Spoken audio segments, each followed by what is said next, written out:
All right, welcome everyone to this live edition of Raise the Roof. So we're looking today at the 1925 Scopes monkey trial, which turned a small Tennessee courtroom into a national showdown between the Bible and Darwin.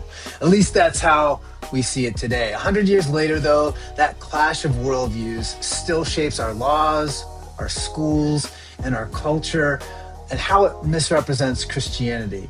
So in just a moment, I'll be joined by my friends Casey Luskin and Rick Townsend, who will help us figure out the parts, unpack all of these issues, and how parents, students, teachers, philosophers, historians, or scientists can navigate the turbulent waters of human origins through the lens of the Christian worldview. So before I bring in the guys, though, let me just set the stage for why this conversation matters. So just last week, I spoke with a young woman after class where I teach. She's a freshman, a biology major, who grew up with a young earth creationist background. And that's how she understood the Bible. Now she's struggling to reconcile what she's learning in science with her trust in Scripture. What she doesn't realize, and what we talked a little bit about, is that for the most of church history, there was no real conflict between the pursuit of knowledge through observations of the natural world and the pursuit of knowledge through reading the Bible.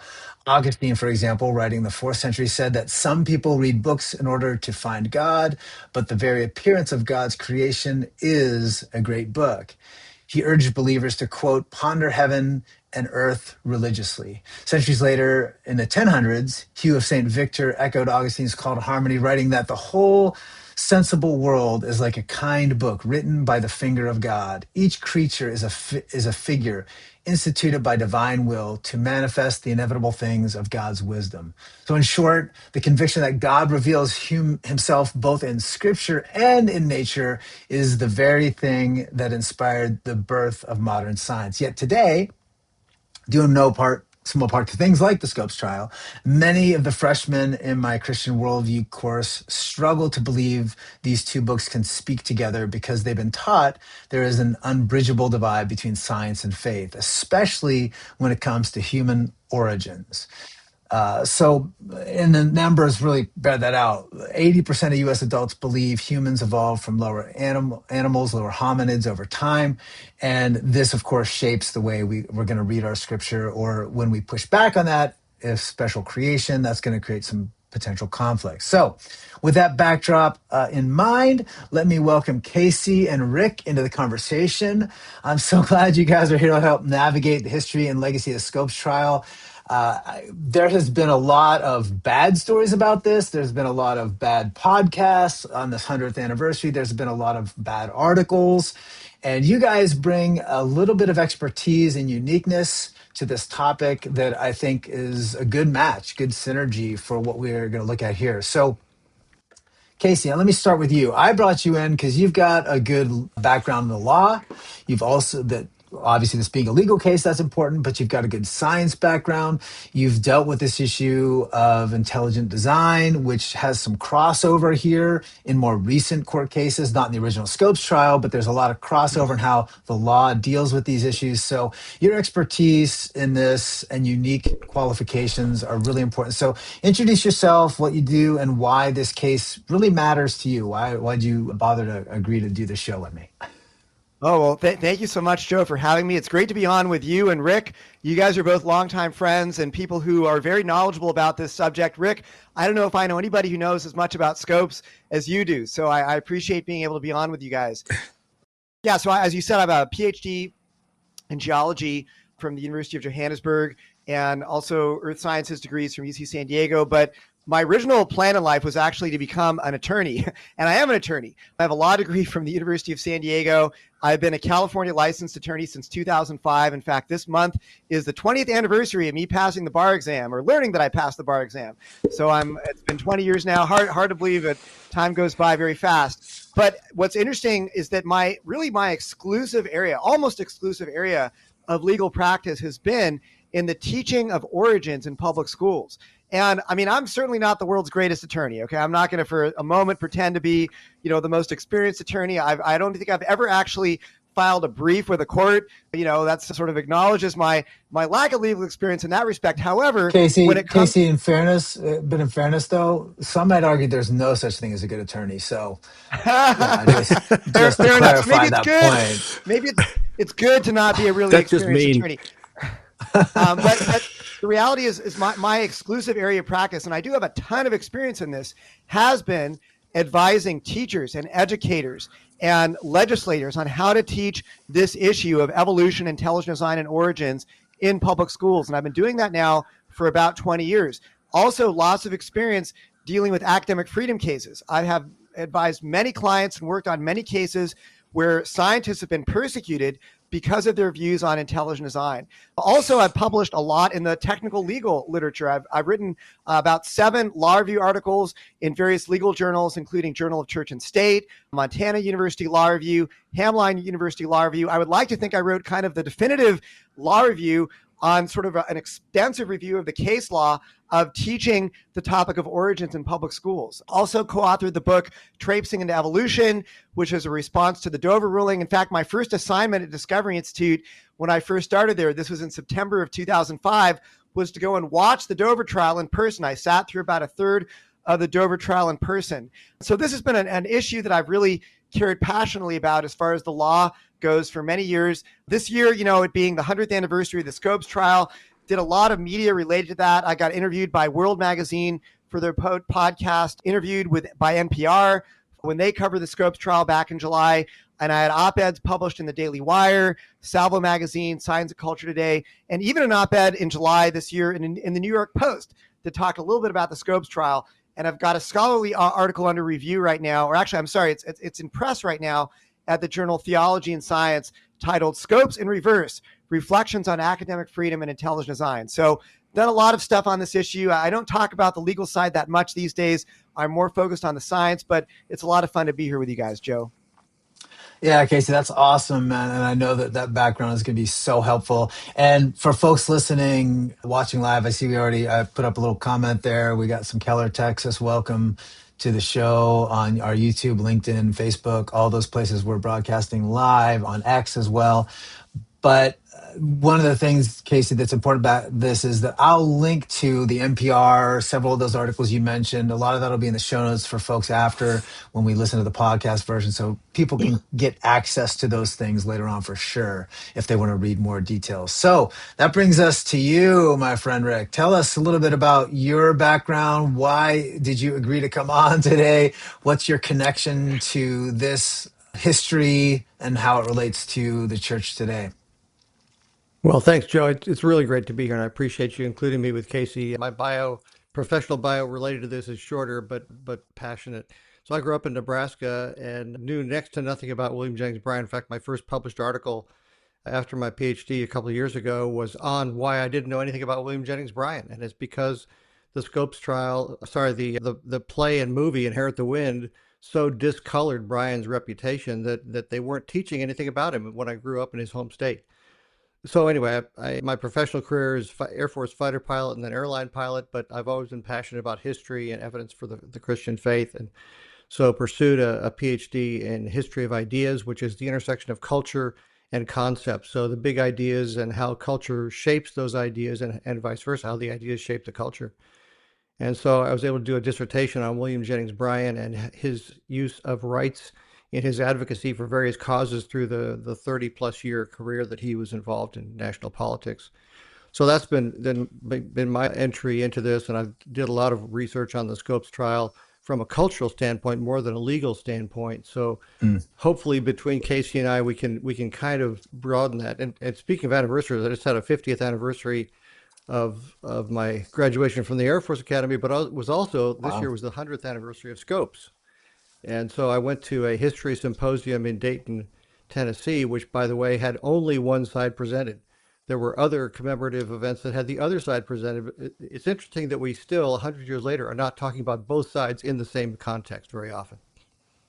That's awesome. Rick, you're such a humble guy, Rick. You got to mention one thing about your bio, that you are a former Air Force fighter pilot, which I think is like the coolest thing ever. I'll say it for you if you won't, but I ran by it briefly. I've flown everything from F-15s to Boeing 777s, so 777. So a lot of varied aviation experience, which has nothing to do with what we're talking about today. Yeah, well, that's all right. I'll give you guys. There's some little confetti celebrating your 50th there for you, my friend. Thanks. Okay. Just means I'm really old. Yeah.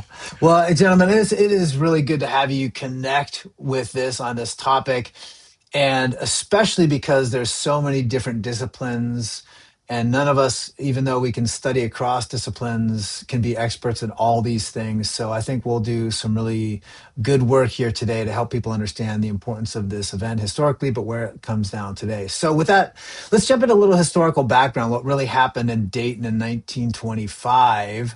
So I read that NPR article, Casey, that you mentioned, and it was really interesting to hear your side of it and then the other side of all the back and forth that the authors put together for that.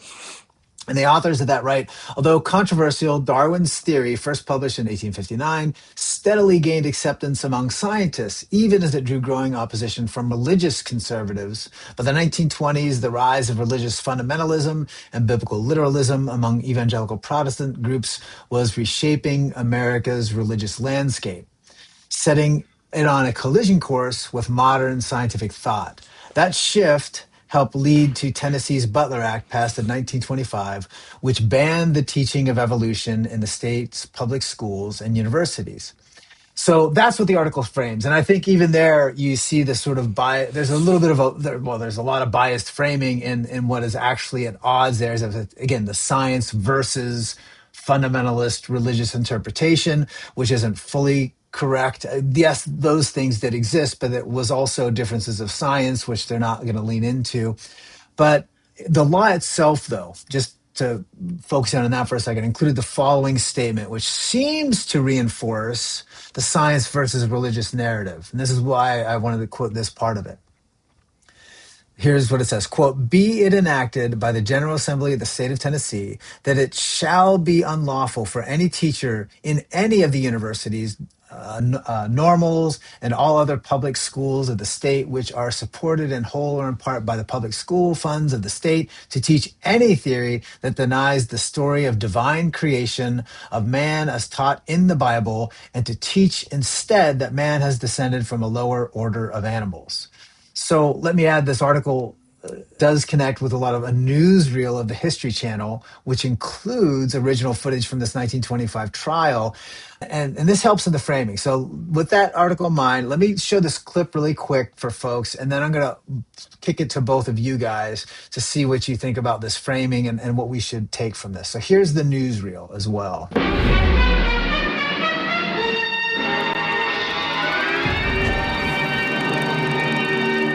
John Scopes, a young teacher of Tennessee, had taught, contrary to state law, Darwin's theory of evolution. The Tennessee country people believed this was contrary to biblical doctrine. And Scopes' trial got worldwide publicity, with the Tennessee fundamentalists lined up against the liberals and intellectuals of America. William Jennings Bryan, old and full of oratory, defended the beliefs of the fundamentalists. He was aided by the prosecuting zeal of old Judge Ben McKenzie, a local politician influential in the area, who helped to make the trial an inquisition. The courtroom was packed as the case reached a climax. Arthur Garfield Hayes, defending Scopes, explained Darwin's theory of evolution, and Dudley Field Malone, another liberal, added his plea for tolerance to the cause of freedom of thought. Then the defense threw in another artful veteran, Clarence Darrow, for what turned out to be the cross-examination of Bryan. Darrow, in a shirt-sleeves analysis, reduced the elder statesman's antiquated ideas to intellectual rubble. After the closing remarks, Judge Ralston charged the jury, and they retired for their deliberations on a verdict.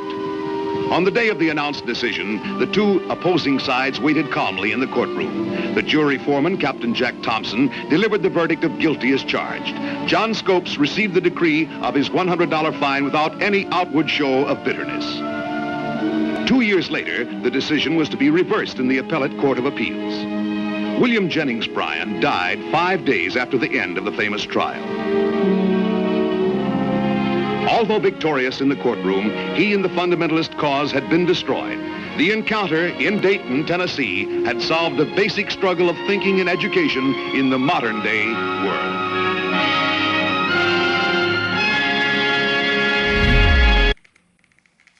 Okay, so there's our framing between. So was it? I mean, it looks like the law kind of tends to reinforce that idea. This is a battle of biblical fundamentalism versus science. Is that the right framing? Is that the only framing? What do you guys say? There's so much wrong with that clip. Well, pick out your favorites. There's so many. Just real quick, I took a few notes on it. Brian was not the lead prosecutor. Darrow did not. He was not inserted by anyone. He pushed his way into the trial immediately when Brian was part of it. The idea that there was any intellectual rubble left, it just overstates things so dramatically that it's comical in retrospect. If you know anything about at all about the real Scopes trial, the framing is such a parody that it's worse than Inherit the Wind, really.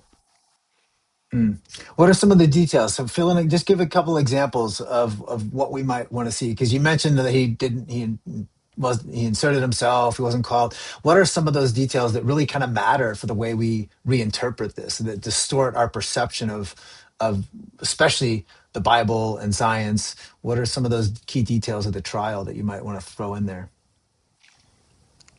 Well, culturally, the Bible and the details of evolution really were not part of the case. The case was about whether it was legal to teach a particular part of the curriculum, and it Darrow wanted it to be about evolution versus creation. So did Brian, interestingly enough. But Brian was not in charge of the prosecution. He was their lead draw, their public figure, but he didn't even speak in the trial substantively for days until there was an opportunity for him to make a point. So the idea that it's settled anything and left intellectual rubble behind on the side of the anti-evolution argument is simply wrong. Wow, I interesting. mean, Casey. legally, Casey can Oh, speak to this better than me, but there was no verdict. It was a directed verdict because they changed. Darrow convinced his client to change his plea to guilty, and then directed the jury to say he's guilty. And so it was a directed verdict. It was not really a plea that was not guilty, and then they came back and said guilty. They were directed to find him guilty, and they did. And Darrow did that so he could bring the case up on appeal. But now I'm treading onto Casey's legal yeah. ground. So No, that's good. No, you Casey, frame it. Help us understand. No, Rick, you may know the details of exactly how the trial was resolved better than I do. But I mean, just as far as the framing of that clip goes, I love the ominous, or maybe I don't love, but the ominous music. It Dun, says dun, it was dun. the Tennessee fundamentalists against the liberals and intellectuals, says the right. trial was like an inquisition, and it reduced the antiquated statesman's ideas to intellectual rubble. And of course, as Scopes is being, burned at the stake, he was not bitter, it says. So, I mean, the glorious Scopes. But I mean, the reality is, and Rick, you know all about this as well, is that the idea that when Darrow cross-examined Brian on the witness stand, which was very unusual to put one of the attorneys on the witness stand, but the idea that Brian's ideas were reduced to intellectual rubble is just not true. I mean, we've all probably heard this story, but maybe some of the listeners have not. William Jennings Bryan was not some kind of a hardline young Earth creationist who believed that the Earth was 6,000 years old and his ideas were not ripped to shred. He was actually an old Earth believer in the Bible who, that was his view. And so when he was put on the witness stand, he articulated his views. There was no, ripping of the book of Genesis to shreds. And Bryan just simply stated his view that you can interpret the book of Genesis through an old Earth lens. These were views, the day age theory, the gap theory. These were ideas that had been around for quite a long time and had been talked about in evangelical circles. Mm-hmm. And this was Bryan's views. And even Stephen Jay Gould recognizes, when he talked about this trial, that Bryan was not humiliated on the witness stand, and he was just stating his own view. And it's sort of been a retelling of history that, a fake history, I guess you could say, that somehow Bryan somehow admitted that the days of creation might have been more than 24 hours. No, that was just his view. It probably was his idea, but he never really talked about that before. He had moved largely from politics to evangelist by this point in his career. and he was advocating moral causes. He switched to suffrage and women's right to vote, but also this issue on evolution. He was opposed to evolution based on, it's kind of a longer story, but what had happened in World War One and people's taking of Darwinian principles and treating other humans badly because they believed they were superior. So Brian's views really switched on how important that issue was after World War One. So by this point, he had become mostly an evangelist. He was sharing the gospel. He was doing, stump speeches that were more evangelical than political. And so he didn't talk, as I've read his stuff, I've never read him mention anything about his age of the universe type ideas until the trial. And it surprised Darrow that he actually came out with these positions and kind of took him back a little bit.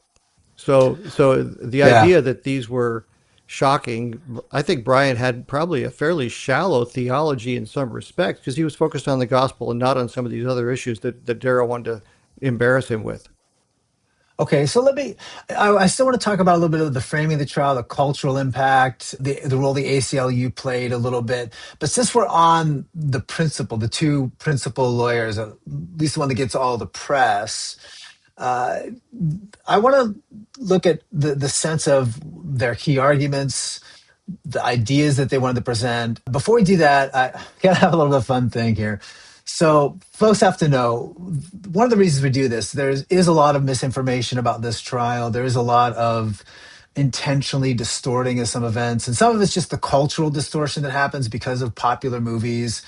We'll cover Inherit the Wind, other framings that happen that just sort of take on this. So let's talk about the lawyers. Let's talk about their names. But first, well, here's a little clip. Joshua Swamidas was on with James Tour talking about this because he'd written an article. And I kind of have sympathy for Josh in this sense. I used to, years ago, before I even studied it, I thought the lawyer's name was William Jennings Bryant, like the T. And I probably misspelled that a million times because just not hearing how people pronounced it or not seeing it written and hearing dialogue. But here's Josh struggling with those names just for fun.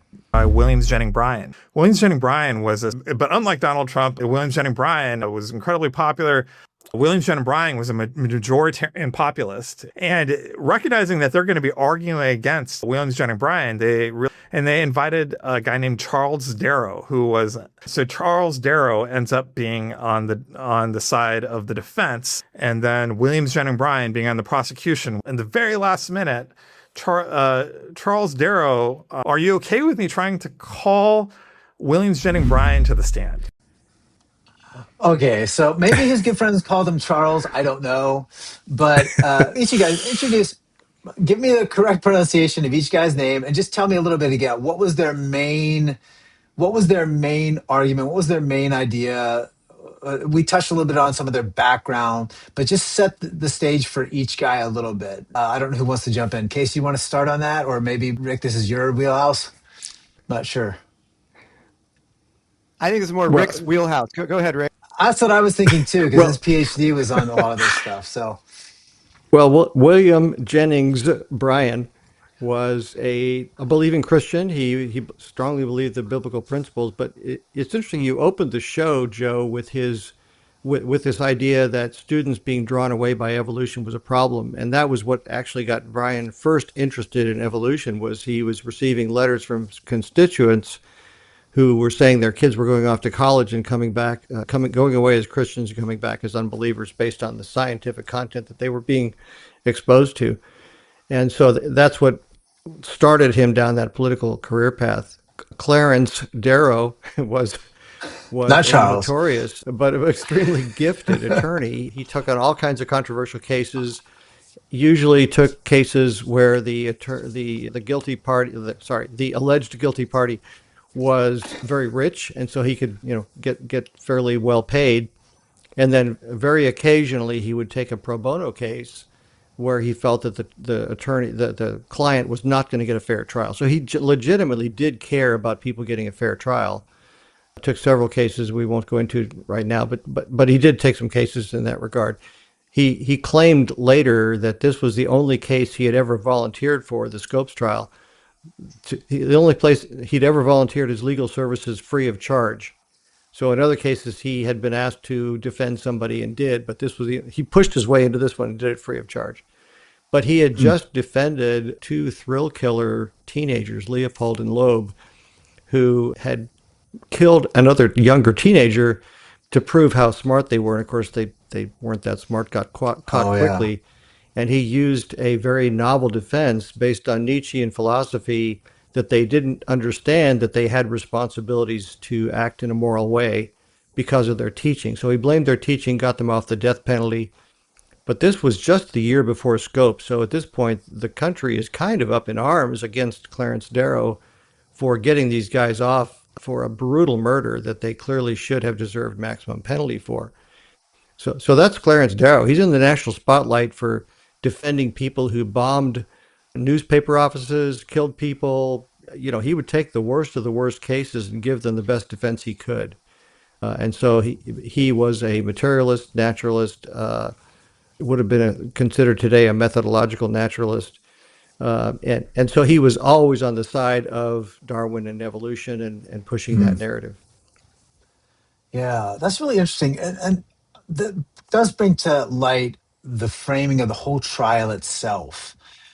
The broadcast it's like $1,000 a day to broadcast this courtroom. And they really Yeah, first rearranged the live radio entire broadcast ever.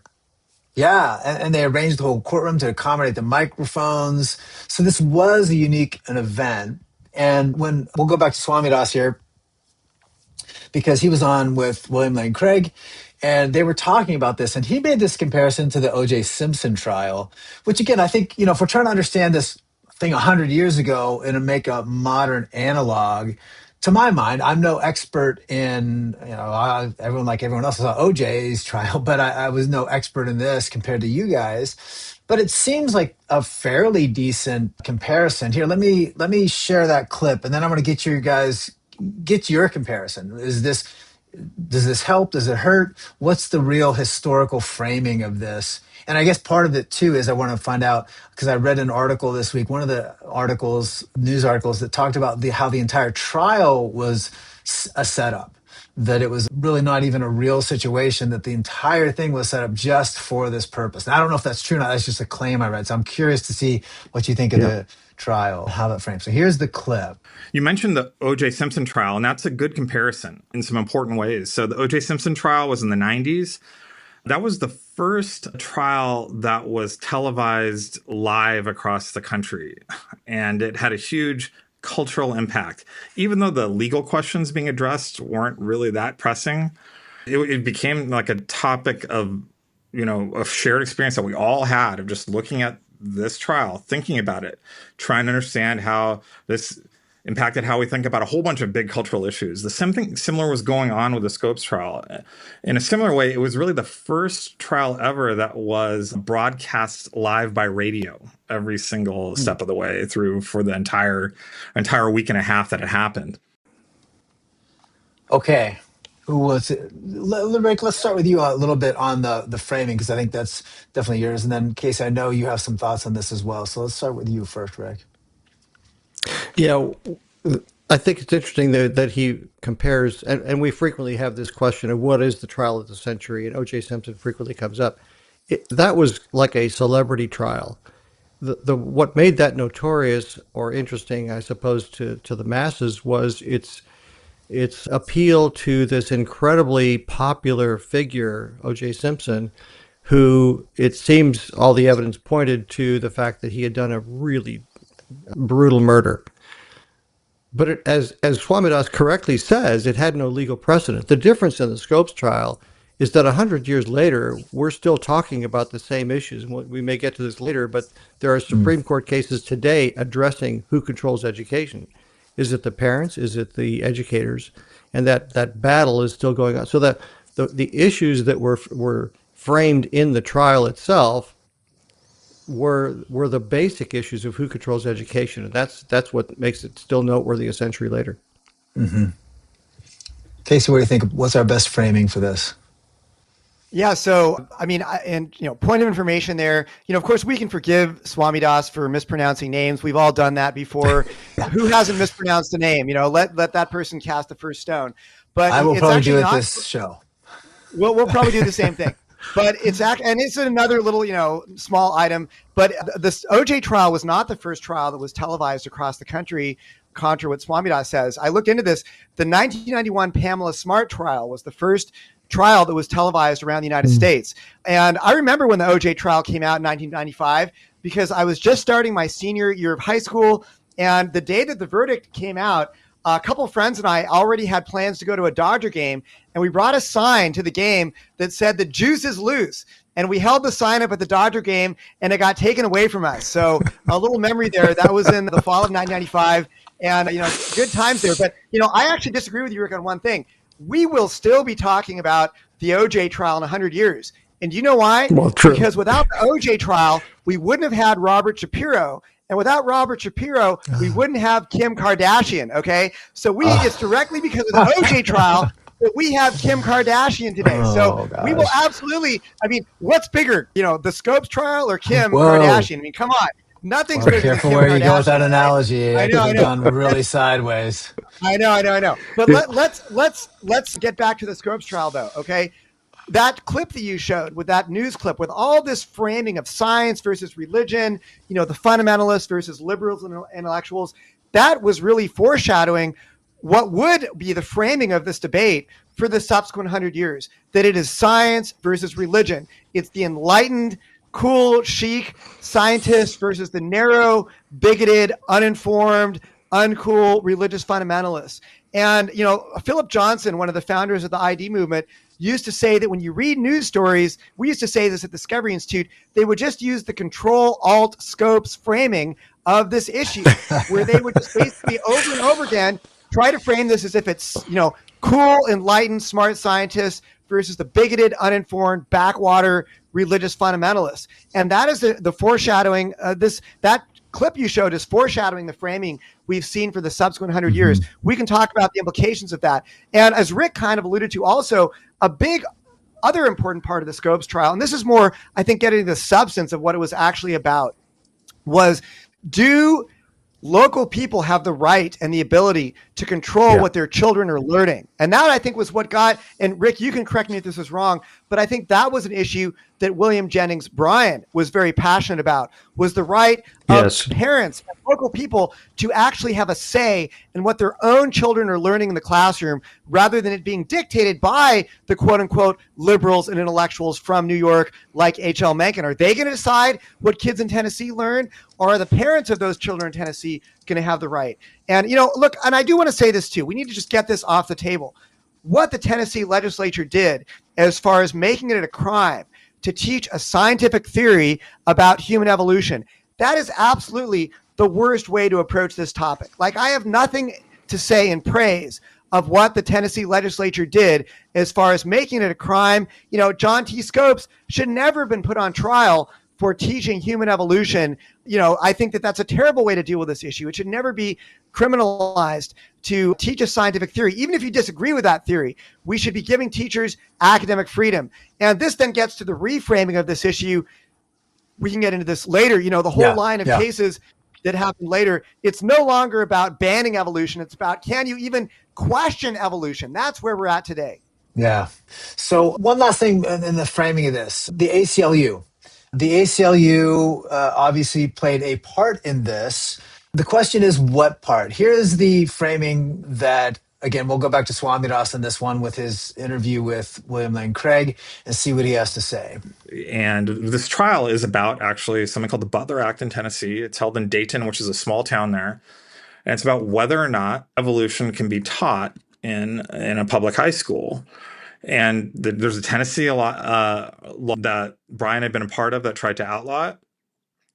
But John T. Scopes was a test case of a teacher who claimed to have actually taught evolution and violating the act. And he was a test case that the nascent ACLU, this ends up being the very first case that the ACLU wins, the American Civil Liberties Union.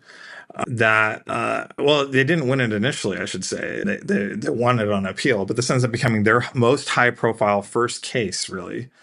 to defend Scopes, and they asked Darrow to actually defend it. So there ends up being this epic clash between these two ideas, like kind of these Christians that are opposed to teaching evolution with this high public profile, clashing with this anti-Christian agnostic atheists saying that we're allowed to teach it. Okay, Casey, I'm going to come to you on this one because this is a more of a law question. Although, Rick, you might have, if you looked at the history of this too, I don't know. But Casey, I'll come to you first. What do you think about that framing and the role of the ACLU and the significance of this case? Basically, Swami Das calls the Scopes trial the first win for the ACLU. And he qualifies it, he says they didn't win it initially, but they won an appeal. I think that is a real misunderstanding of what the ACLU's goal was in this case. First of all, the ACLU's first big win was in an earlier case called Gitlow versus New York, where basically this anarchist had been distributing, documents and pamphlets in New York advocating the violent overthrow of the government. And the ACLU brought a free speech case. And that was actually the first time, contra Swami Das, that the Supreme Court ruled that you could apply the First Amendment against the states. So that application did not happen later. But the Supreme Court, or actually the ACLU, calls the Gitlow case its first, quote, quote, significant victory. So the Scopes trial was not the first big win for the ACLU. And you have to understand what the ACLU's goals were in the Scopes trial. They wanted Scopes to lose at the lower level, okay? They wanted him to lose so they could go on appeal, maybe even go to the U.S. Supreme Court and have the Butler Act overturned as being unconstitutional, okay? That was their goal in the case. And that didn't happen. Of course, Scopes did lose at the trial court level, but then at the appellate level in Tennessee, the trial court conviction of Scopes was overturned on a technicality. And that meant that the ACLU cannot appeal the case to a higher level to try to overturn the Butler Act. And in fact, when the case was overturned on the technicality, the Tennessee Supreme Court basically said, look, you can retry this if you want, but you probably don't want to do that. In fact, Scopes was not even a teacher any longer at the time that the case was overturned. So it would have made no sense for the Tennessee Attorney General to go back and try to prosecute Scopes when he was not even a teacher anymore. So the ACLU's goal in the Scopes trial to have the Butler Act overturned was not actually accomplished. Now, you could argue that they won on a cultural level through this framing of science versus religion and the backwards fundamentalists being defeated. That's another debate we could have. But as far as the ACLU accomplishing their legal goals, their goal was not to get Scopes off on a technicality. Their goal was to have the Butler Act overturned. They did not accomplish that goal. And so I don't think that the ACLU calls the Scopes case a win for them. It certainly was not their first win. That would have been Gitlow versus New York, an earlier case. Actually decided just about a month before the Scopes trial started. Rick, any thoughts to add to that? Yeah, I would agree with that. I would just add that it was probably a cultural win, as you mentioned, and a publicity win, but it was not a legal win. The Butler Act was eventually overturned legally by the legislature in Tennessee, but it was like 40 years later or something. It was in effect, but ignored basically. So in effect, they did win because the issue of evolution being taught, human evolution being taught, was never enforced after the Scopes trial. So they again sort of won a cultural win, but not a legal win, as Casey said. Yeah. No, that's important. Let's jump forward a little bit and look at the actual textbook itself that was under consideration. Now, this is actually the classroom book used. It was George W. Hunter's 1914 textbook, Civic Biology, which did teach evolution, but it also taught eugenics and racial hierarchies, which were commonly advocated in this time based on the application of Darwin's theory of animal to human evolution. And I came across this first. I never even knew about this textbook until I started doing my PhD work as well, because I was focused on this issue of race, racism, racial hierarchies, those sort of issues that had come up, and was really surprised by the content of this and found it interesting. So this is there's a section that I want to read here, just so people understand what was in it. It wasn't just, humans evolved from lower hominids type things. This is also what it was teaching as well. There's a section titled Parasitism and the Cost to Society. This is what Hunter writes. Hundreds of families, such as those described above, exist today. We're talking about people that are poor, mentally ill, diseased, all those sorts of things. It says they exist today, spreading disease, immorality, and crime to all parts of the country. The cost to society of such families is very severe. Just as certain animals or plants become parasitic to other plants or animals, these families have become parasitic on society. They not only do harm to others by corrupting, stealing, and spreading disease, but they are actually protected and cared for by the state out of public money. Largely for them, the poorhouse and the asylum exist. They take from society, but they give nothing in return. They are true parasites.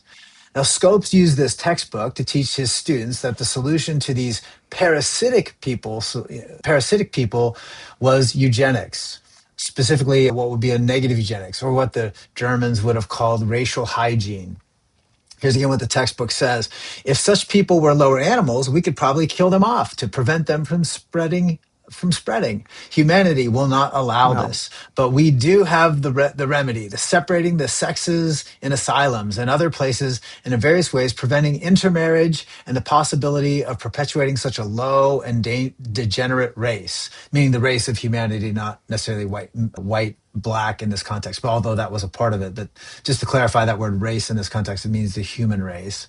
That the remedies of this sort have been tried successfully in Europe, where we all know, and are now meeting with success in this country. So, Casey, when we look at this Butler Act specifically, now that was the textbook, but when we look at the Butler Act and what was actually at issue in this lawsuit, in this legal case, was it just evolution in general? Was it specifically only human to animal evolution?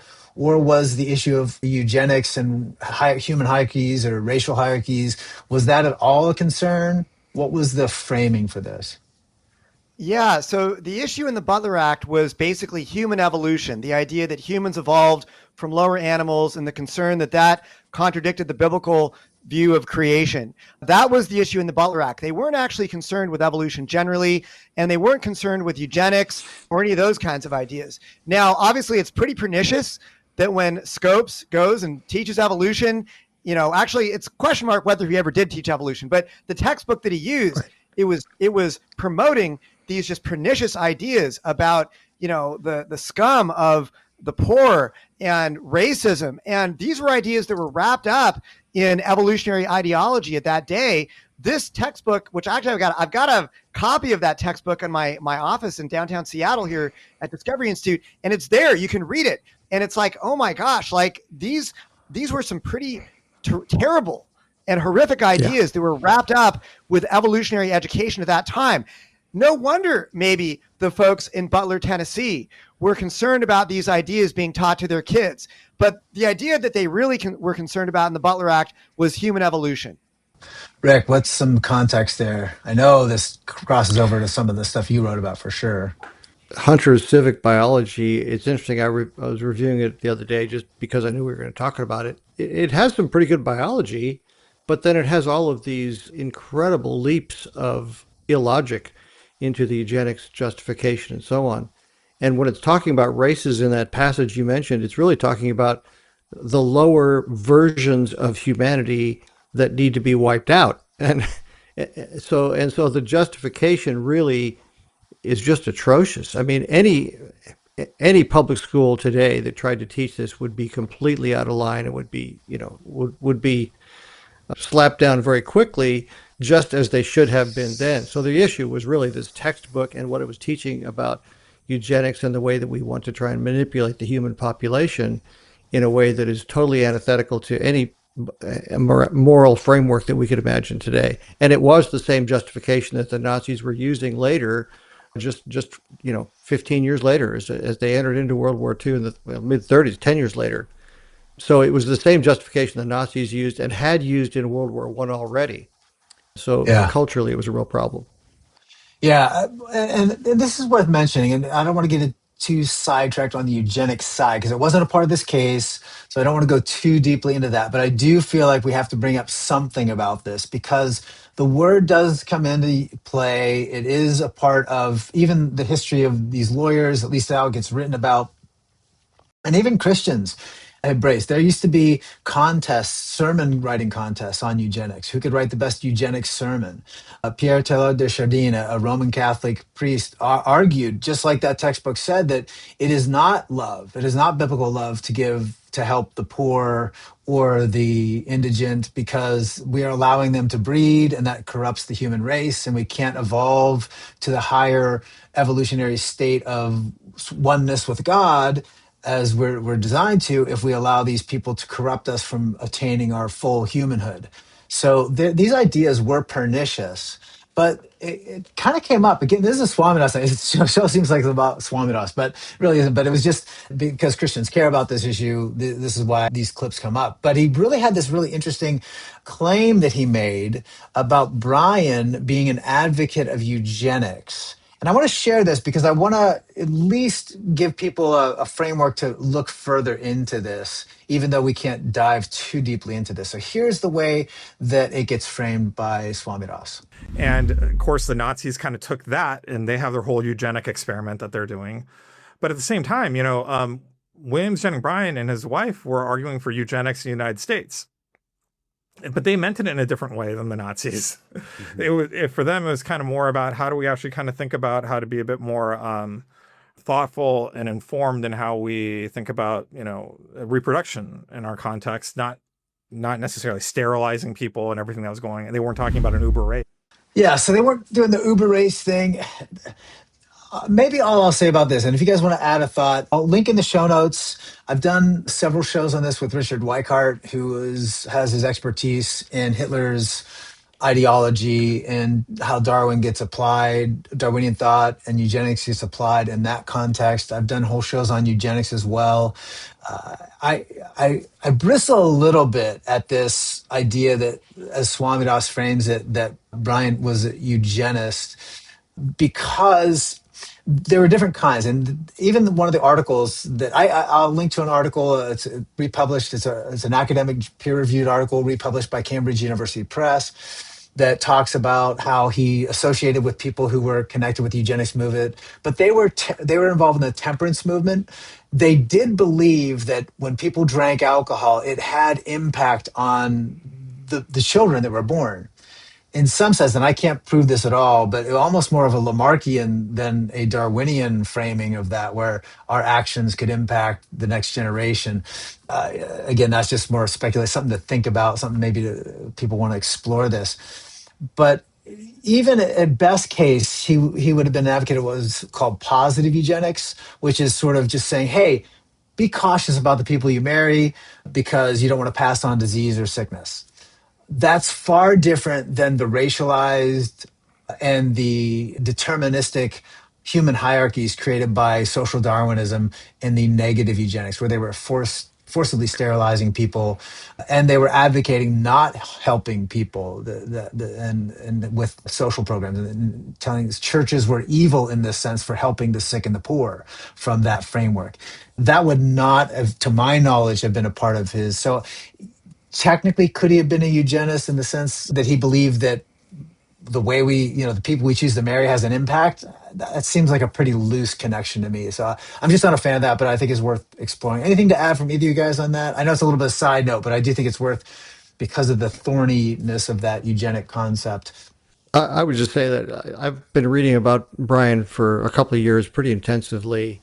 I've never come across anything in his speeches or in his memoirs where he even mentions eugenics. So to infer what his beliefs are and be real clear about that seems a bit of a stretch, but it certainly would be out of character with him for him to have been in favor of the negative eugenics. You mentioned positive eugenics simply seems like choosing your spouse to be to one with whom you are compatible. So I don't think that that's a real easy case to make for Brian to be called a eugenicist. One of his key biographers, Michael Kazin, says he was definitely opposed to eugenics.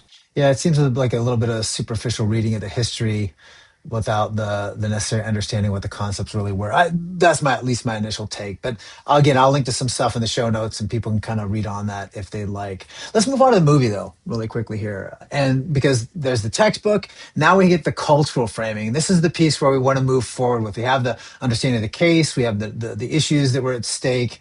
but the cultural framing is really where the rubber meets the road. This is what's happening for us today. And we'll get into how the movie then shapes a lot of legal cases that we'll cover in just a little bit. So Inherit the Wind is the movie that is the most popular version of this case from 1960. Was nominated for 4 Academy Awards, framed itself as a battle between religion and science. The science, I want to show some scenes. Actually, there's a bit of an extensive clips. I'd never seen the movie, but I watched the whole movie and I clipped a bunch of things. So this goes on for a few minutes, about 4 minutes, but I clipped some of the scenes that I thought were really interesting, whether the cinematography or just how they depicted people or the dialogue. So Gene Kelly plays the reporter loosely based on H.L. Mencken.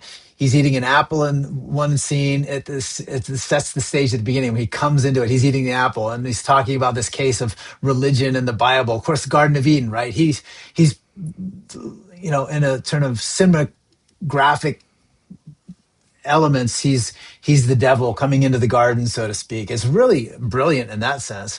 And the poor teacher will be thrown to the lions, he says. So again, this turning of church history on its head. Cinematography again is amazing. I think the downlighting is often interesting early on because it's hot and it's in the South, but they use the downlighting on the religious people to show them really sweaty and kind of gross. And everybody's a little sweaty, but they don't use the downlighting on the advocates of evolution in the same way to make them make them sort of more heroic in the sense, not like the sweaty zealots of the fundamentalists. You mean the enlightened people? Yeah. Yeah, exactly. Yeah. So I think it's really, in a sense, it probably did deserve some Academy Awards for the way it told the story. Even if it was a false story, they did it well. So here's some clips for those who've never seen it, worth kind of watching. Ladies and gentlemen, my name is Stanley Kramer. Nowadays, a motion picture producer engages in a great variety and types of battle. I've been in one or two myself. But I think that in my own career, nothing can possibly rival the excitement and the provocation of the battle which I have recently finished refereeing, in a manner of speaking.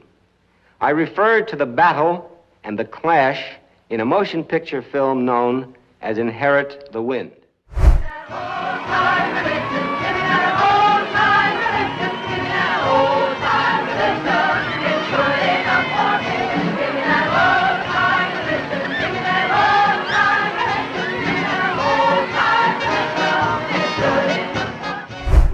Ladies and gentlemen, devolution is not a theory, but a proven fact. My friends, man did not evolve from the ape, but the ape devolved from man. These are the wages of sin, my friends. You take a lesson. Look and beware. I thank you. Your contributions will be gratefully received. Grandpa, welcome to Hillsborough, sir. Have you come to testify for the prosecution or the defense?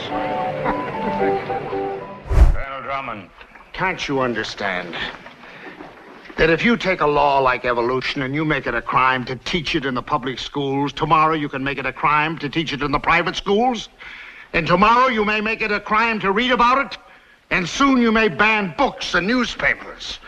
And then you may turn Catholic against Protestant, and Protestant against Protestant, and try to foist your own religion upon the mind of man. If you can do one, you can do the other, because fanaticism and ignorance is forever busy and needs feeding. And soon, Your Honor, with banners flying and with drums beating, we'll be marching backward, through the glorious ages of that 16th century, when bigots burned the man who dared bring enlightenment and intelligence to the human mind. Hang first hates to a sour apple tree. We'll hang first hates to a sour apple tree. We'll hang first hates to a sour apple tree. Our God is marching.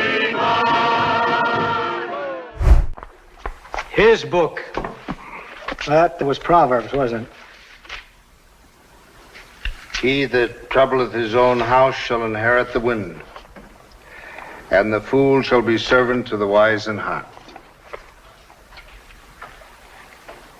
Wow. Well, Colonel Drummond, we're growing an odd crop of agnostics this year. You know, Hornbeck, I'm getting damn sick of you. Why? You never pushed a noun against a verb except to blow up something. You know, that's a typical lawyer's trick. Accusing the accuser. What am I accused of? Contempt of conscience. Sentimentality in the first degree. Why? Because I refuse to erase a man's lifetime? No, because you know what I thought of him, and I know what you thought so. Let's leave the lamentations to the illiterate. What is this? Be kind to bigots week? Why should we weep for him? Because he's dead? No. Besides, he cried enough for himself during his lifetime. The national tear duct from Weeping Water, Nebraska. Oh, he flooded the nation like a one-man Mississippi. You know what he was, that Bible-beating bunco artist.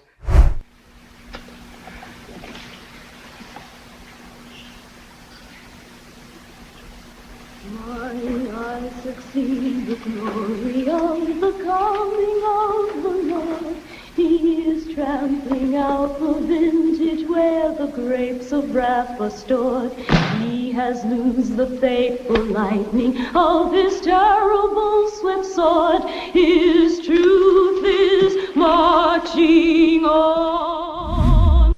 All right, there it is. Again, if you're listening to the podcast version later on, you can always come to the website at morethancake.org. I'll have the video posted there as well, so you can see just how some of these scenes I'll play. I really do think it's a fabulous visual that creates a story. The problem is, Rick, let me turn to you. How much of that story, the perception of faith and science, is really true? How did this movie distort the reality of not just the trial, but the reality of what was being argued? Well, here's where we have to go back into the context of the history of the day. Less than 50 years earlier, there was a huge popular history text that advocated for this idea of the history of the warfare between Christianity and science by A.D. White. And that was the prevailing idea at the time, is that science was opposed to religion, at least in the secular and university circles. That was really not the case, as Casey's pointed out in many places, in reality. But that was the thinking at the time in 1925. But the other things that were portrayed, I mean, there's the religious people, the way they're portrayed is parodied. The cross burning, all that never happened that I've found anywhere in the context of the trial. And so there's a preacher who's a key figure in the movie and the play who simply never existed. They made him up out of whole cloth. It's interesting. They claim in the introduction to the play and later the movie that it was not about real events, but it could be any time, any place. And here's the big danger. It was really supposed to be a warning about McCarthyism. And of course, that was going on at the time of the play, and then later the movie. Looking back 5 years, there was a 5-year separation between the movie on Broadway and the play on Broadway and the movie coming out, which is what you had the clips from. So it was in the context of McCarthyism, and they were worried about being silenced and this danger of people being silenced because of political pressure. That context is completely lost on modern audiences. They have no idea that that's what this is about. And so when you have Matthew Harrison Brady being the character that's representing William Jennings Bryan, I mean, even the pacing of the name is similar. Henry Drummond and Clarence Darrow, Scopes and Cates. So the way that they tried to make it align with the real story of the Scopes trial and the characters' names and so on is clearly not an accident. So it was, but unfortunately, that's the lingering memory that many people have of the trial is made based on the play or the movie. I mean, we did the play in high school when I was in high school, and that was in the late '60s. I'm a little older than you guys. But Did you play like the little monkey, the organ grinder monkey? Or? No, I wasn't into drum. My brother actually played, the Brady character. Oh, okay. the Bryant lookalike character. So Huh. so I was familiar with it from high school days, and thought that's what the trial was all about, and that's wrong. Yeah, this is such an interesting take. Casey, I've got a question for you. I'm actually going to show you another clip, and I want to get your take on the same thing, but I'll show you a separate little clip that comes from this dialogue, because this is really all in your wheelhouse here. One point I want to mention, though, before I do that, that line at the end where Gene Kelly is delivering, is the reporter talking about, like, why should we weep for them? And he died. When I saw that, I could not help but think of the current political landscape where we have our political enemies. And when we see harm done to them, we see celebration, even like the Charlie Kirk thing or whatever it is. Like, why should I weep for that person? That person is an evil person. Why should I have any compassion on those things? And that was the whole eugenic side of things. We shouldn't have compassion on those who are lesser than us. We shouldn't have compassion on those who harm us, those who bring fake news today or whatever it is. The entire worldview that it advocates on that side of things, and this is the view they're putting out for themselves, is a world that is devoid of compassion. And that really struck me about this movie, how it was celebrating that almost through that character. Yeah, they provide a balance to that, at the last scene there as well. But boy, that it's just really struck me. So anyway, Casey, here's my question for you. So I want to look at this. There's a channel that does called Did Inherit the Wind. It's called Retro Movie Roundtable, and in this, they all love the movie. They believe it's a timeless classic. The panelists are all interesting. They all agree there's no conflict between faith and science, but you'll hear the way they define those things, which is where I want to get your thoughts in. But so look at how they define these terms, and and I inserted a clip of the two lawyers discussing this stuff on the porch. That wasn't in their original review, but I inserted what they were talking about so you could kind of get a sense of here's what they're saying, here's what happened in the movie. And then this is where I want to get your take on, Casey. What I want to discuss first and foremost is this idea of science and religion, because according to Brady and in his ideals, science and religion cannot coexist. There used to be a mutuality of understanding and admiration between us, Henry. Why is it, my old friend, that you've moved so far away from me? No, all motion is relative, Matt. Maybe it's you who have moved away by standing still. If progress means abandoning God, abandoning the faith of our fathers. I saw a demonstration of that faith tonight. It's a pretty deadly instrument, I'd say. What you saw was a reflection of the violence and hate in the world around them, Henry. Your world. But they're driven to it because their faith was challenged. These are simple people, Henry, poor people. They work hard and they need to believe in something beautiful. They're seeking for something more perfect than what they have. Window shopping for heaven. And why do you want to take it away from them? Henry, it's all they have. Like a golden chalice of hope. Like my golden dancer. And I want to hear what you guys think. John, do you think that there is a place in which science and religion can live together in harmony? I have never seen the conflict myself. I'm a retired professional archaeologist, so I'm sort of a scientist. Religion is about faith. It's about belief without evidence, and science is about belief with evidence. But it doesn't, just because one thing is true doesn't knock out the other thing. And so I never really understood the struggle. Well said.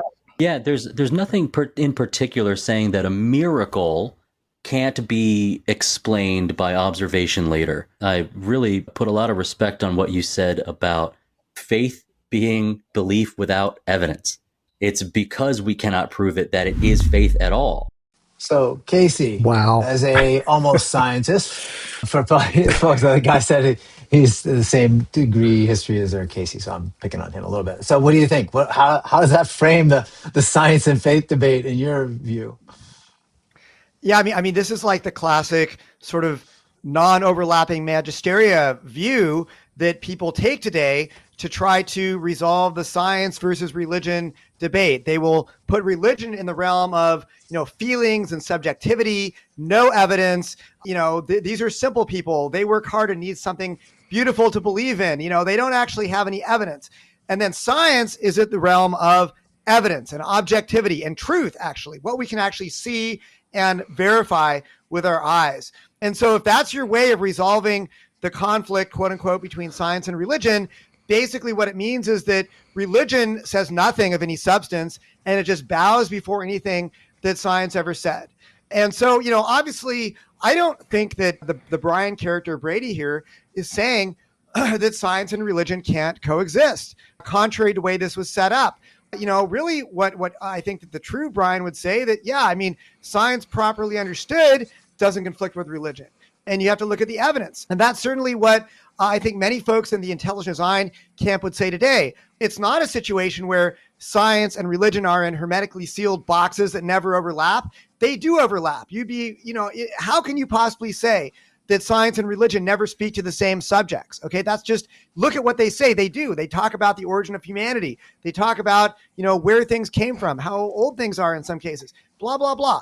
So certainly they overlap. But the question is not, do they necessarily conflict?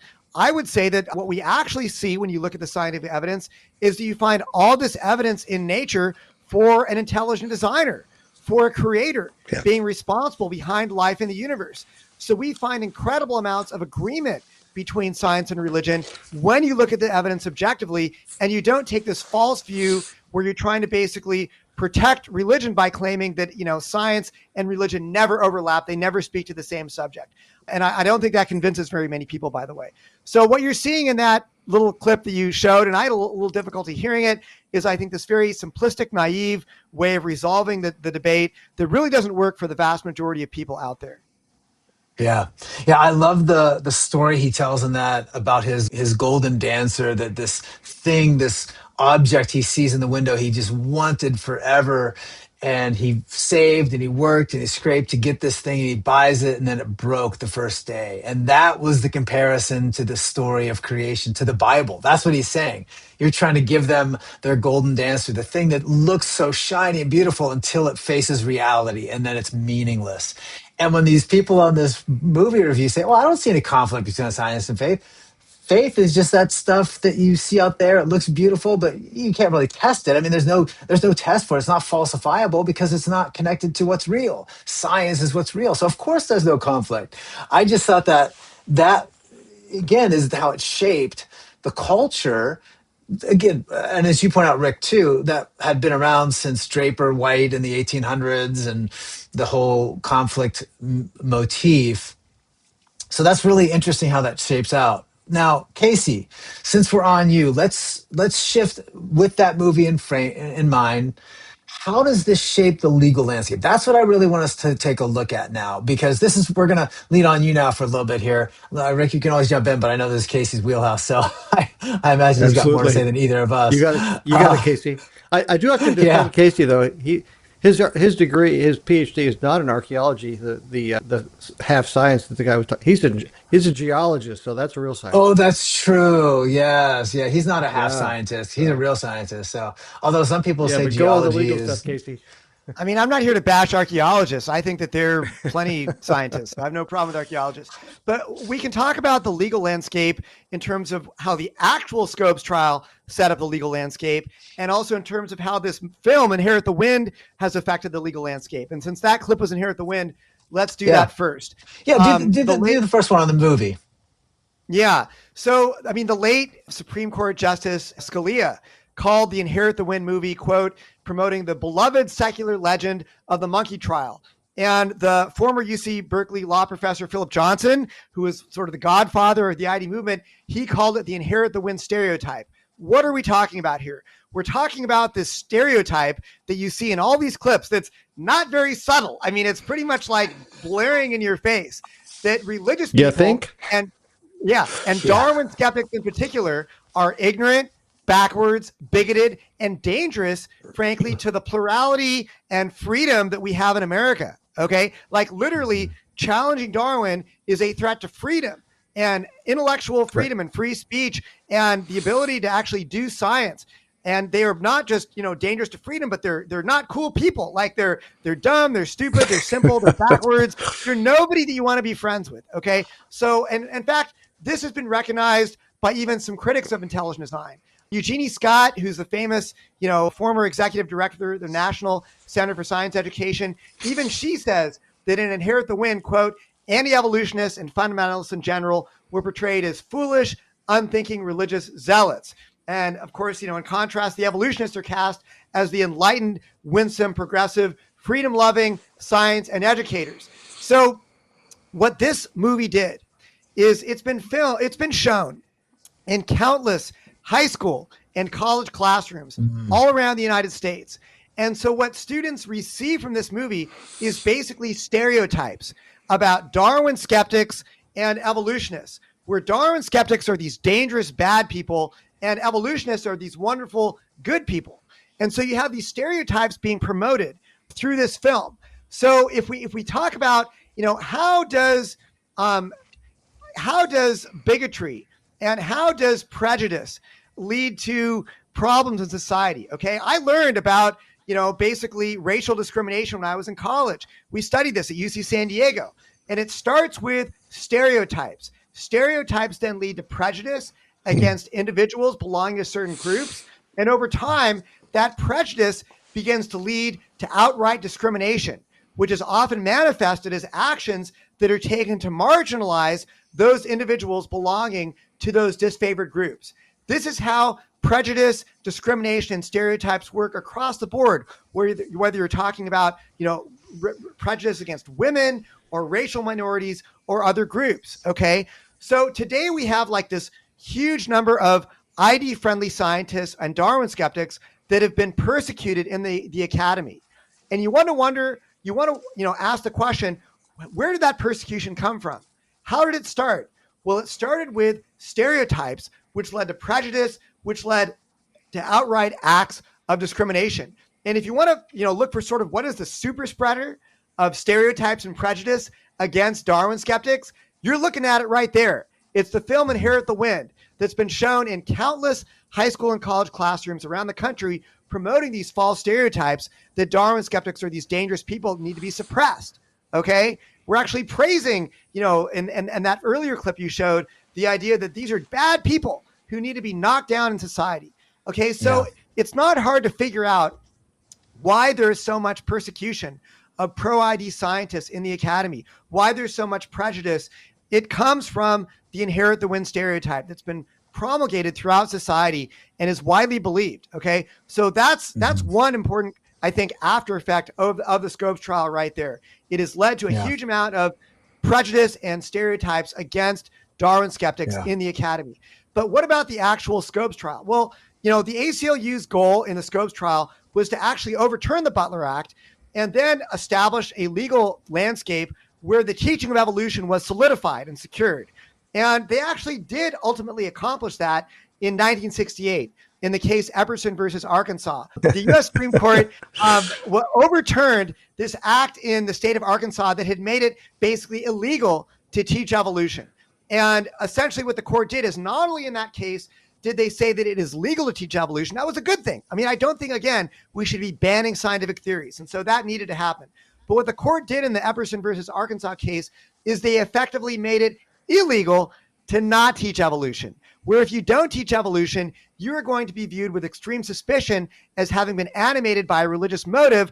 And they actually put the motives of the legislature on the table. And they said that if you are not teaching evolution, that is essentially illegal. Now, I personally do think that schools should teach evolution. Even if you don't agree with it, students need to understand and learn about evolution. It's a very influential scientific theory, and it's important that students learn about evolution. However, when you're actually making it illegal to not teach evolution and you're dictating what schools have to teach, now I think you're getting into what William Jennings Bryan concern was in taking the Scopes case to begin with. Do you still have local control of what students can learn, and do parents and local leaders have the ability to say what they will learn? And then the Epperson case in 1968 was just the beginning of a long line of cases, which ultimately ended up banning the teaching of non-evolutionary views. You had cases in the 1970s, 1980s, that basically said that it is illegal to teach creationism. And that culminated in the 1987 U.S. Supreme Court case, Edward versus Aguilar, where actually the U.S. Supreme Court said that it is illegal to teach creationism in public schools. Now, in that case, in the Edwards case, there is a silver lining. There actually was a statement where the U.S. Supreme Court said that they did not say that you cannot bring in scientific critiques of prevailing scientific theories. And so this, I think, opened the door for being able to critique evolution in public schools. And so we actually do have a number of states around the country now today that either require or permit schools to teach scientific criticisms of evolution, basically to teach the scientific strengths and the scientific weaknesses of evolution. This is a very good approach to teaching evolution, but the reality is that the vast majority of schools today in the United States have what I call the one-sided teaching of evolution. And this has to do with this line of cases that started with Epperson, where you only teach the pro-evolution evidence and any other evidence is really censored from students. And for me, I think this is incredibly unjust. I think that students should not have, they should have full access to all of the scientific evidence. We should not be censoring from students scientific evidence that challenges evolution. But, we do see this line of cases that has led in many cases today, many places today in the United States, to the one-sided teaching of evolution. And that is a very bad thing. Yeah, that's great. So let me ask you this real quick question, because there's a good survey of things. Just for the historical framework side of it, last clip from Swamidas on when it was on Craig's show. He had written this article about it. He talked about the case law, the significance historically about this too. And I have no idea what the answer is to this, but I'm curious to your take. Here's the claim he talks about. It's the first case for how the First Amendment applied to the states. That was his sort of claim. So here's how he frames it. But the other reason why it even happened is that it wasn't really yet established in jurisprudence that the First Amendment protections actually constrain the states yet. So this was a state law. It wasn't a federal law, and it didn't actually get in front of the Supreme Court. And that actually gets developed later. So it's only, I think it's in I forget if it's 65 or 64, that it becomes very clear that because it was motivated to protect a religious belief, it's unconstitutional, even if it's done by just merely a state government. In contrast, the argument that was being made at that time is that it wasn't teaching a religious view. It was just telling them that they couldn't teach another view. So that you couldn't teach. So that's something a state was allowed. All right, Casey, clear that up for me, a non-expert. Yeah, I mean, we can forgive Swami Das here. He's not a legal scholar and attorney, but he gets a lot of facts wrong about the case law here.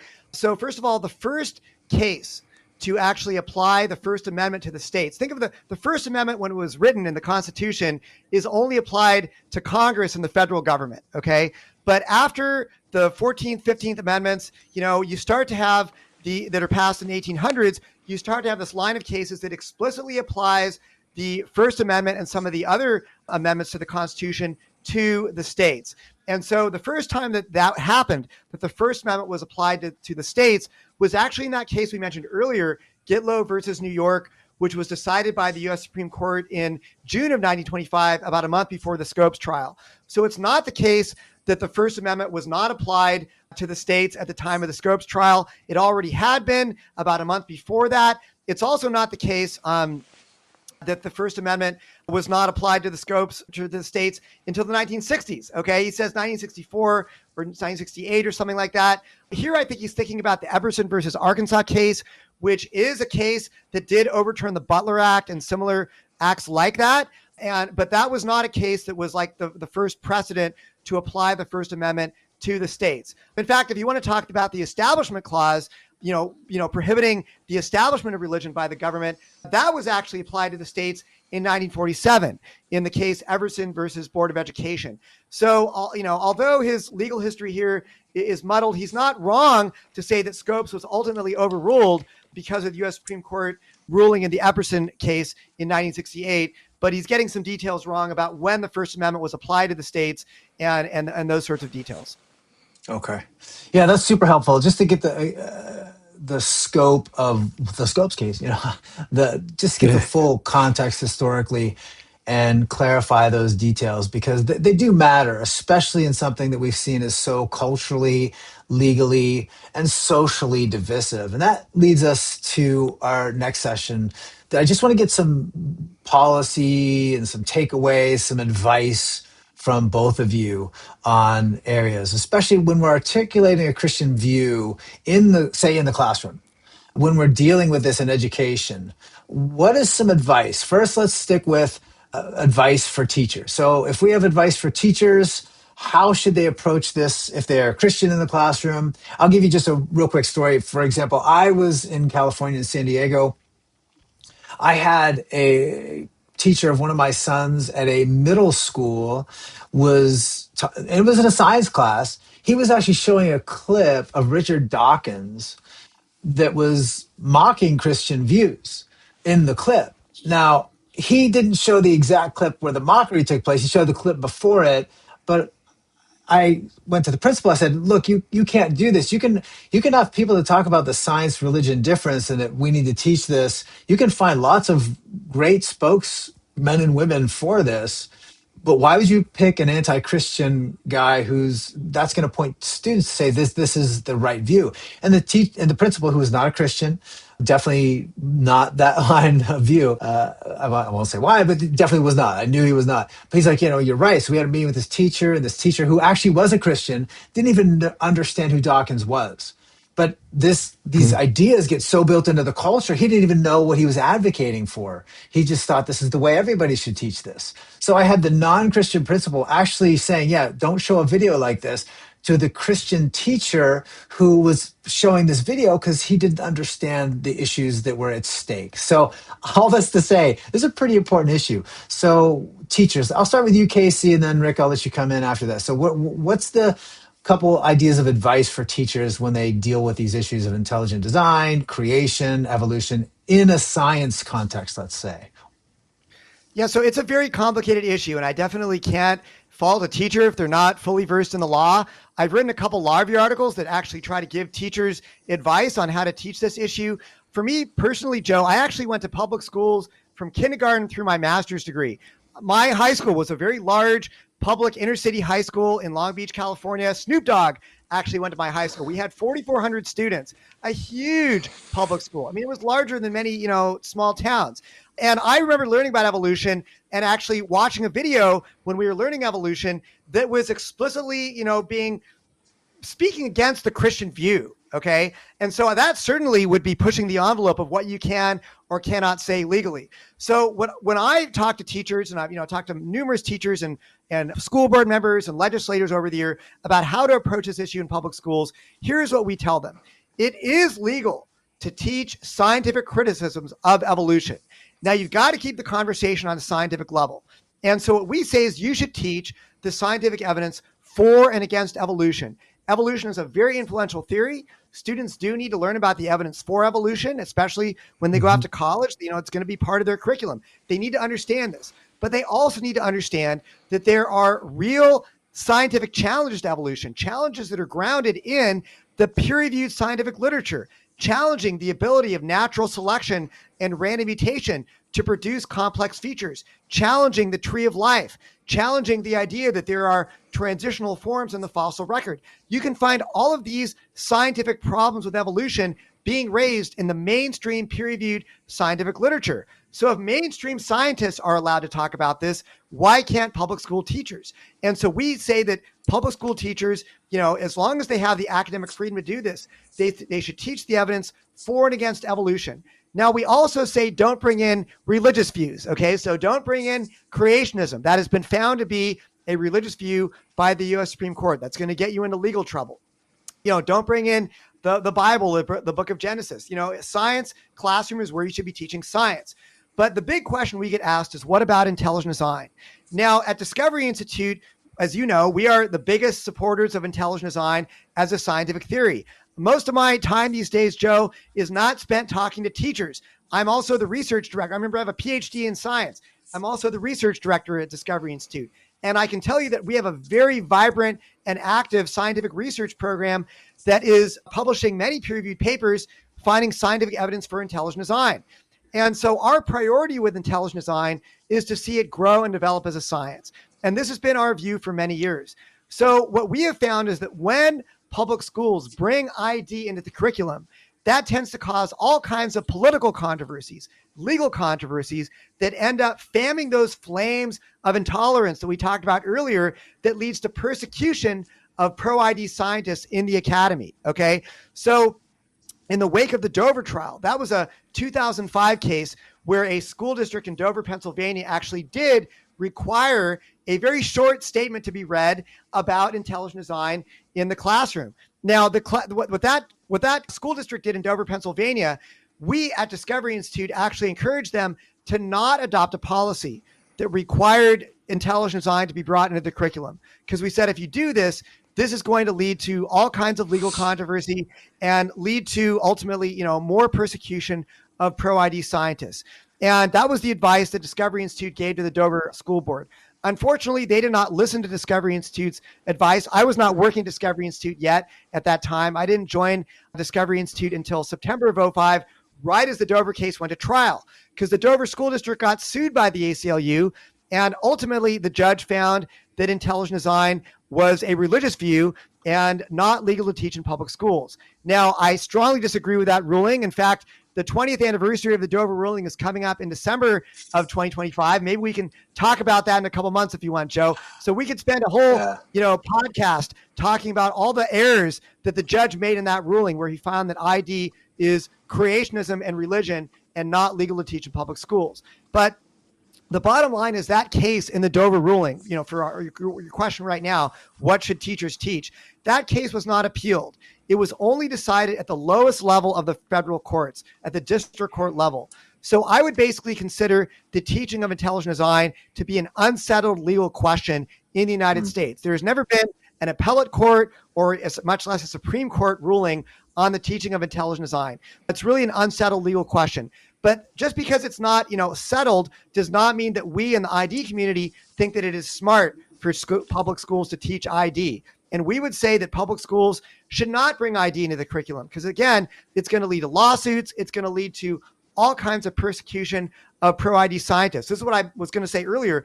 In the wake of that Dover ruling, where the judge ruled ID was unconstitutional, we saw an intense spike in the amount of persecution of pro-ID scientists in the academy. And in some cases, they would actually cite the Dover ruling as justification for trying to hound ID proponents out of the academy. And what was interesting is, as the Dover ruling was getting started, Judge Jones, the judge in that case, actually said that he was going to rewatch Inherit the Wind for historical context. And it's like, oh my gosh, this inaccurate telling of the Scopes trial that leads to all this prejudice against Darwin skeptics. And the judge in that case is going to watch it for, historical context. Oh my goodness. This is actually another small factoid that Joshua Swamidass gets wrong.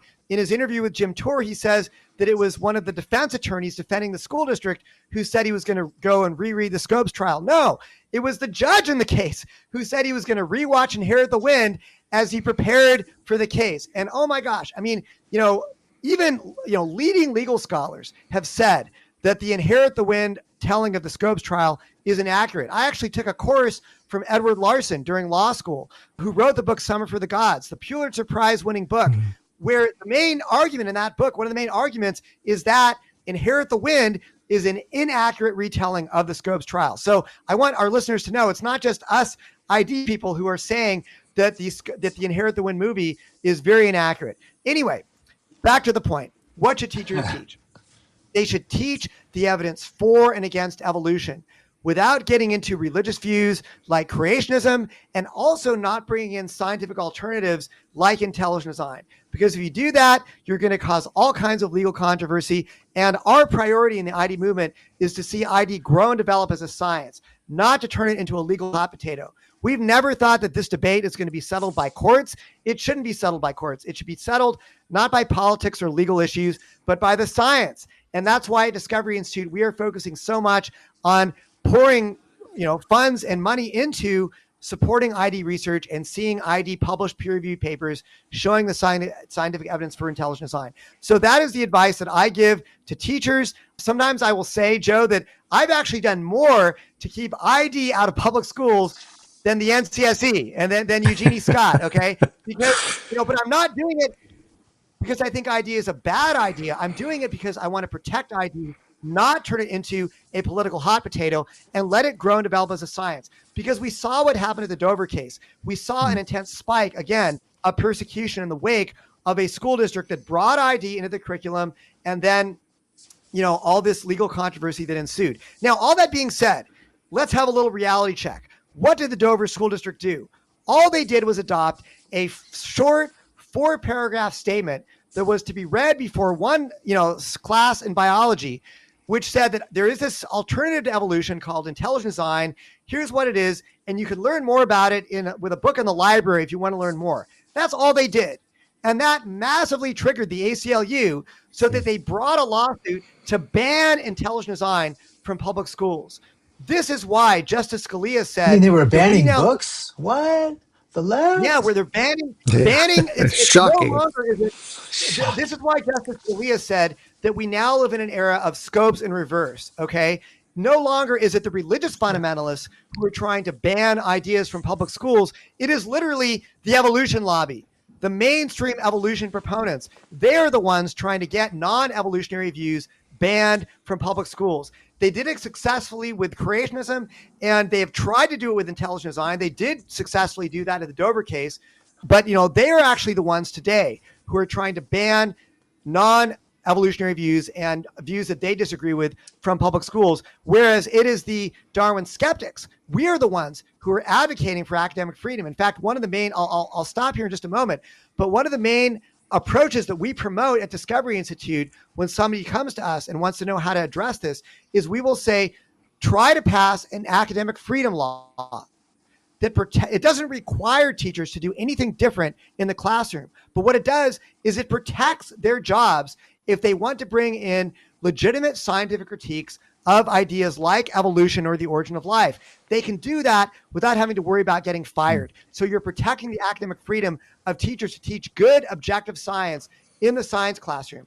And I think this is a wonderful solution to this issue. We've actually seen 3 or 4 states that have adopted academic freedom type laws or policies, and they're very good solutions to this issue. So again, Scopes trial, you had fundamentalists who were banning ideas they disagreed with. But fast forward now 100 years, we are now in the era of Scopes in reverse, where it's the evolutionists who are banning ideas that they disagree with, and it's the Darwin skeptics that are standing for academic freedom. Yeah. Yeah, we see that happen societally all the time, where we go from, here's the dominant position, we just want tolerance for our position. Then the position is tolerated, then it has to be, you have to actually celebrate or embrace it. And then once it's celebrated and embraced, then they go back, well, it's intolerance to even disagree with us, so let's ban the original position that we started with. It's just a human nature thing, that pendulum swings. And so we have to be very cautious of that. Rick, I know neither you or I are the legal guys here, but any advice in terms of articulating Christian worldview ideas or these concepts for teachers, students, parents, churches? What role can we play in this conversation of, as we're talking about creation evolution? What should we do? What advice would you have? Well, I would certainly defer to Casey in terms of the legal advice. Let me just go back culturally and say something we haven't brought up. Casey talked about triggering the ACLU. The original Scopes trial was a triggering of the ACLU. They actually advertised for a test case, and that's what brought about the Dayton city leaders joining into this controversy in the first place, was to bring notoriety to this town that was kind of down economically, and they thought it would bring a bunch of publicity. It did, but not the kind they wanted. And so the ACLU has been involved from the get-go. So again, as far as advice, I would defer to Casey, but in terms of culture, I've lived a fair amount of it. So when I've done all my education in public universities and schools as well. I would say in high school and in college, it was fairly neutral. I had a world religions teacher who was openly Christian and said, I have to tell you when I'm talking about Islam that I'm teaching from a Christian perspective. You have to know my background so you understand my biases. That was open back then. It's not open now. When I was toward the end of my airline career professionally, I was going back to school to try and figure out what to do when I grow up in retirement and working on this PhD project. At that point, the humanities were openly hostile to things like intelligent design, openly hostile to any evidence for Christianity, whereas the science people were more silent. The biology people, they don't really care that much about evolution. They'll put it into their papers, they'll drop it in to be part of the club, but then they write about what really works, and they care about what is it that makes this cell react in a specific way so I can develop a treatment or a therapy or understand it better and learn. They don't care that much about evolution, but they'll drop it in and say, we are amazed at how this evolution thing developed this incredibly complex process. So the science people, they'll sort of do these one-liners, but they really are not hostile. The humanities people, they're the ones who think the science is settled, and they teach on that basis, and they silence opposition. It was kind of eye-opening.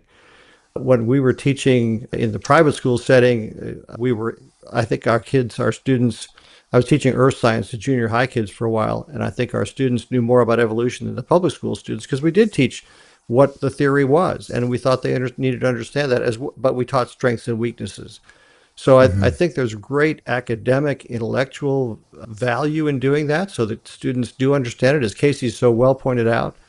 And I think if going back to one of the clips you mentioned that you played about the lack of evidence for Christianity, you tell that to people like Stephen Meyer and James Tour that we don't have evidence. So there's lots and lots of evidence on the side. In fact, I would say all the evidence is on our side at this point, scientifically, culturally, archaeologically, validating the Old Testament, everything from that. I just heard a lecture by Titus Kennedy, who's a PhD archaeologist, talking about all the evidence we have on the side of Christianity. So I think the evidence is on our side. I think the openness is far more prevalent on our side than the other side. We want kids to understand both sides. And I think it has been shown. I mean, many school districts are now teaching the Bible as literature to try and to have people be less biblically illiterate. I mean, if you talk about the patience of Job to a modern high school student, they have absolutely no idea what that is. So we're losing the cultural literacy that used to be part of our standard upbringing. So on a lot of different levels, I think there are ways you can teach things that are aligned with and friendly toward religion.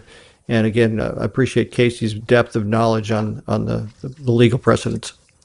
Yeah, I think one of the things I'd just say for takeaway for parents would be, and students as well, is you may not even be able to teach the science, but you can teach how science literacy in the sense of helping them understand the difference between a observational science claim, a historical claim, or a worldview claim, and how those get blended together to create a narrative, the story that's being told. And we can do this in a lot of ways outside of science, but that's one of the things I try to work with in my worldview classes with my students, is to see that a lot of these claims, a lot of the things that are being said aren't really even science to begin with. Sometimes they are just perceptions of the world, or their interpretation of things that are factual, but they're interpreting them a certain way through a certain lens. So parents can still teach their kids to discern the distinction between those things, to make sure they understand that, so that when they're in the classroom, and if a teacher says something that goes over the line where they're degrading religion in some way,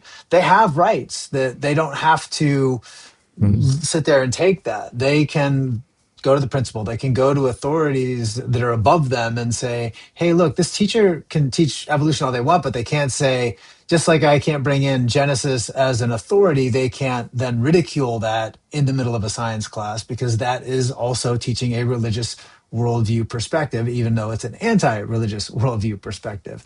So I think knowing those rights, but also teaching at home how to discern those things, doing that in the church context or home context is super important.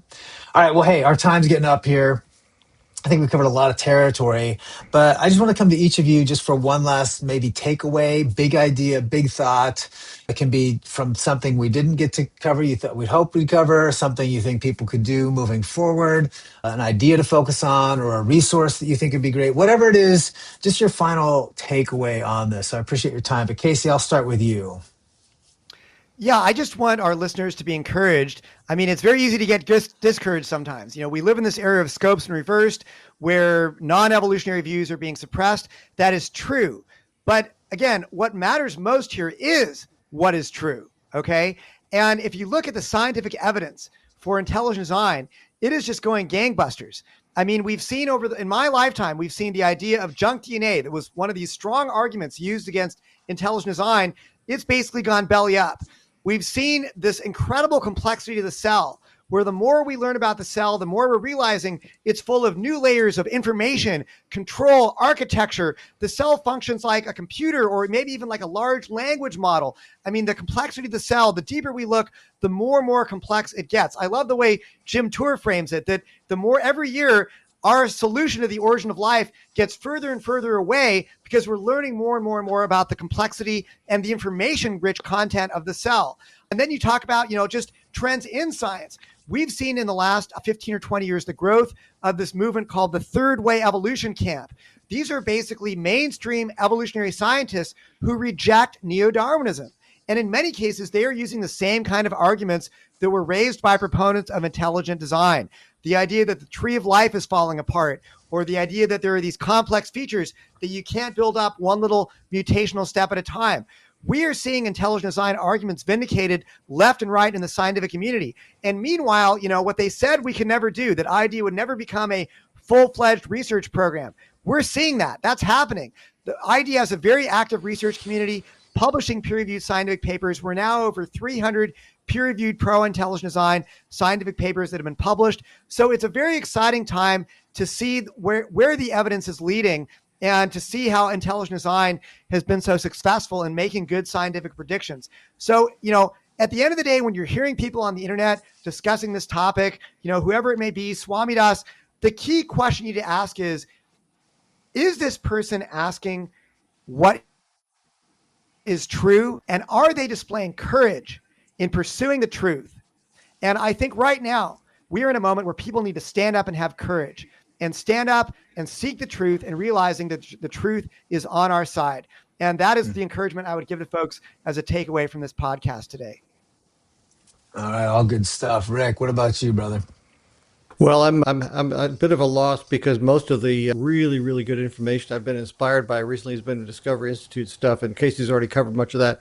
So I totally agree that the evidence for this whole science versus creation debate, not creationism, but who created, what is true, what does the evidence lead to, the inference to the best explanation is that there is an intelligent, powerful, creative entity that has to be responsible for things like programming. So anytime we see a computer program or something in literature, we know that it was written by an intelligent agent.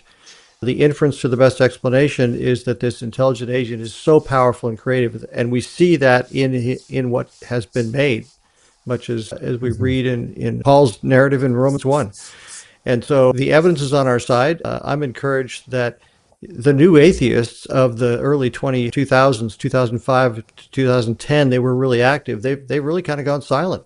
There is no new information coming out of the other side in terms of evidence for why evolution should be believed as true. And as Casey points out, we care about what's true. And so just be encouraged, as Casey said. I'm going to keep repeating what he said because he did such a great job. But no, I think the evidence is on our side. I think there's opportunity, really good literature, lots of people that are thinking deeply about these things, from Jordan Peterson to others that have not necessarily come across to the Christian side. But Ian Hershey Ali, for example, people that are looking at the evidence and saying there's more here than I thought, and I'm going to change my views, and that's an encouragement. Mm-hmm. Yeah. Can I say one other thing, Joe? Oh, go for it. Yeah. Yeah. I mean, and also, Rick, thanks for what you just said. Very, very kind words. I appreciate that. But I think we also need to appreciate that this issue is not going to be settled by the courts. Okay. Courts, they change their composition.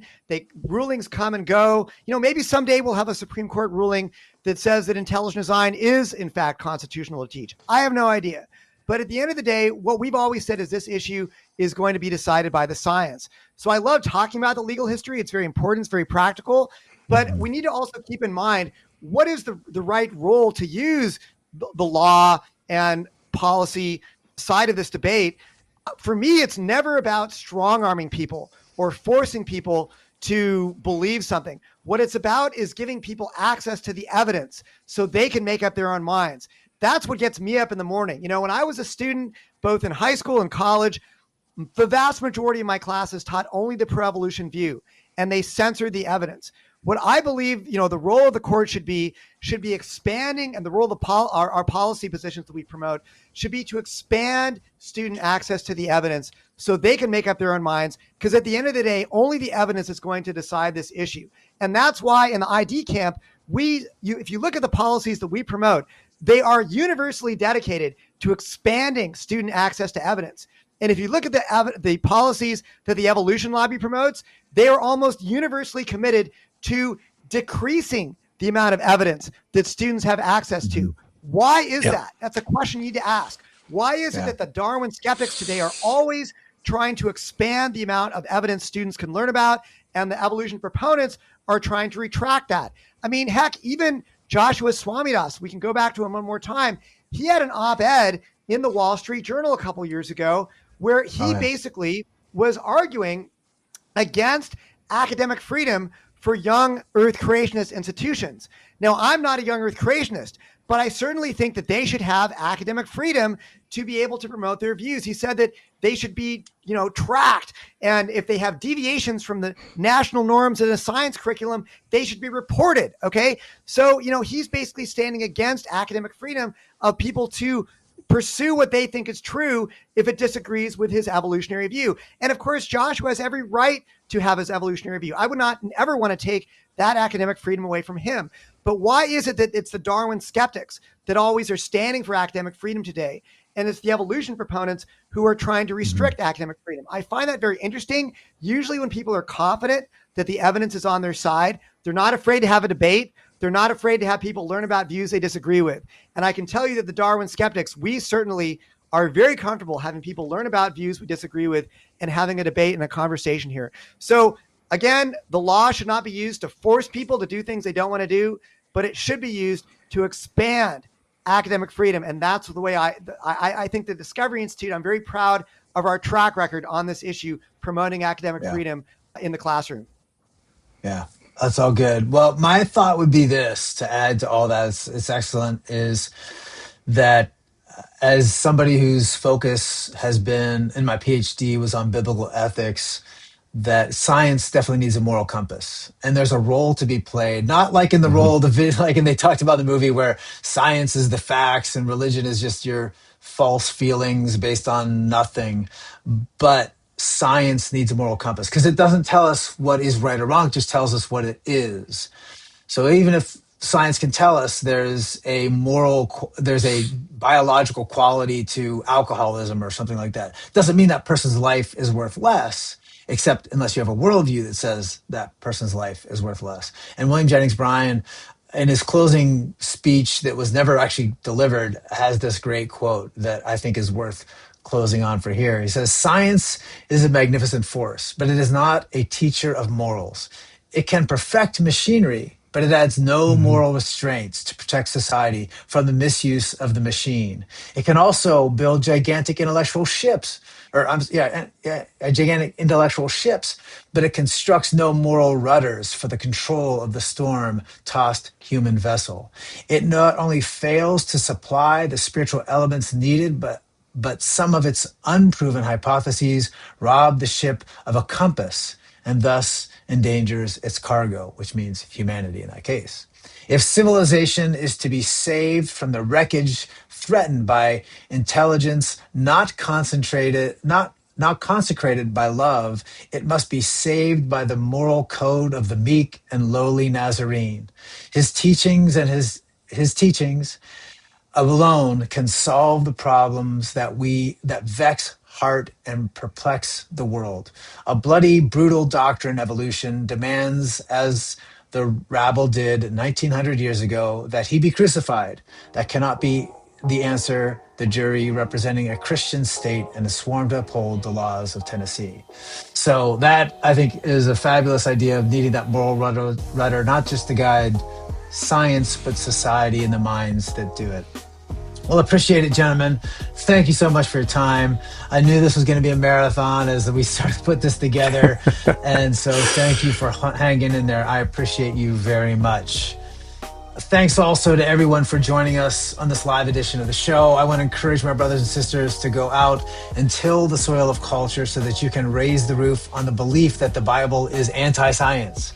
I hope you'll come back and join me in the next episode. In the meantime, don't forget to follow and rate the show on your favorite podcasting service. And if you want to participate with me in a subscribers only question and answer, you can sign up through my website, morethancake.org.